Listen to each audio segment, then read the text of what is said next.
धमतरी के गांधी मैदान में कुछ दिनों से गंगरेल डूब प्रभावित लगातार अनिश्चितकालीन धरने पर बैठे हुए हैं। उनकी लगातार एक ही मांग है, जिसमें गंगरेल बांध प्रभावित जन कल्याण समिति के तहत और साथ ही साथ में शासन द्वारा और हाईकोर्ट द्वारा जो निर्णय लिया गया है उसका पालन नहीं किया जा रहा है। ऐसा आरोप गंगरेल डूब प्रभावितों ने लगाया है और कार्यवाही की मांग करते रहे हैं।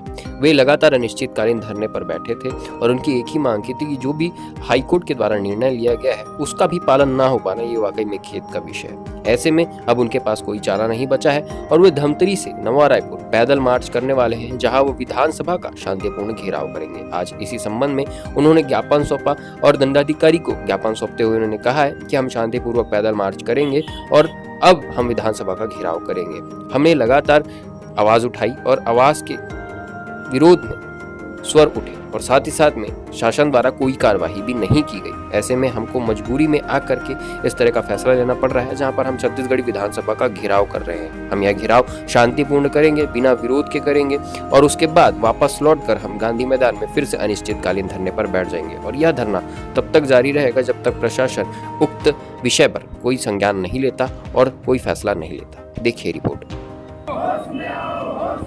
हाईकोर्ट के आदेश का पालन करना होगा। हाईकोर्ट के आदेश का पालन करना होगा। मैं हरिशंकर मरकाम डुबान प्रभावित संघर्ष समिति कार्यकारी अध्यक्ष। परसों से चली आ रही डुबान प्रभावितों का जो मांग है, जो हम डुबान प्रभावित अपनी भूमि मांग को लेकर के निरंतर ज्ञापन शासन प्रशासन को देते आए हैं, लेकिन प्रशासन और शासन के द्वारा सिर्फ आश्वासन ही मिलता गया, जिसके चलते हमारे डुबान प्रभावितों को अभी तक न्याय नहीं मिला है। और हाई कोर्ट का भी आदेश आने के पश्चात भी जिला प्रशासन के द्वारा कोई न्याय संगत कार्रवाई नहीं किया गया है। आदेश की हमेशा अवहेलना की गई है।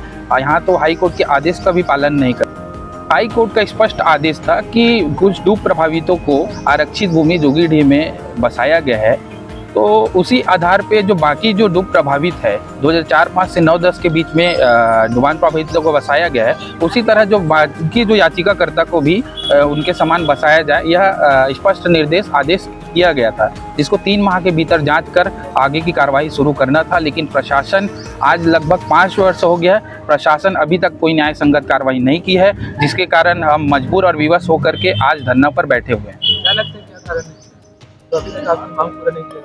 यहाँ तो हाई कोर्ट के आदेश का पालन नहीं कर रही जिला प्रशासन हाई कोर्ट के आदेश को नहीं मान रही है।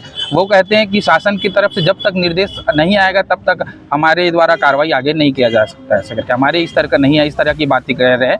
तो अब जाकर के हम मजबूर होकर के अनिश्चितकालीन धरना पर बैठे हैं। पूर्व में भी जो मुख्यमंत्री जी आए थे, उनको भी ज्ञापन के माध्यम से अवगत कराए थे। 2 से 3 बार हम लोग मिल चुके हैं, उसके बाद भी सिर्फ आश्वासन ही मिलता गया, जिससे हम मजबूर होकर के अनिश्चितकालीन धरना पर सोच लिए हैं। और दाल में बैठे हो तो क्या कुछ काम में आप लोग को प्रभावित हो रहा है, सब छोड़ करके यहाँ पर आए हो? हाँ, प्रभावित तो हो रहा है। हमारे खेत खार जो भी है, छोटे मोटे जो रोजी रोटी है, बाल बच्चे का जो नहलाना धुलाना है या किसी प्रकार से और हमारी व्यवहारिक कार्य है, उसमें कई प्रकार के बाधाएं, क्योंकि घर के भी रखवार एक रहता है। सियान लोगों को आज इतने बड़े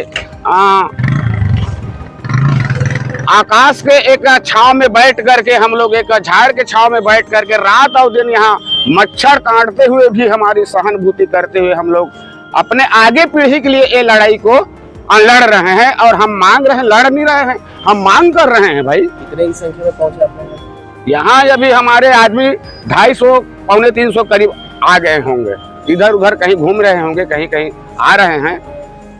क्या लगता है आपके जायज मांग को घुमाया जा रहा है, देने के लिए आपको नहीं दिया जा रहा है? हाँ, ये घुमाया जा रहा है, जबकि इसको देना ही है। भाई आज नहीं देना है, कल नहीं देना है, परसों देना ही पड़ेगा, ऐसा हम आशा रखते हैं, क्योंकि आप सभी का आश्वासन है, इसमें कोई रोक नहीं है। आगे क्या करोगे, आगे क्या प्लान है? हमारा आगे तक के प्लान वही कि हम सीधा रायपुर जाएंगे और मुख्यमंत्री के पास ही सीधा इसी प्रकार से बैठेंगे, जिस प्रकार से आज खाना दाना दार के बैठे हैं।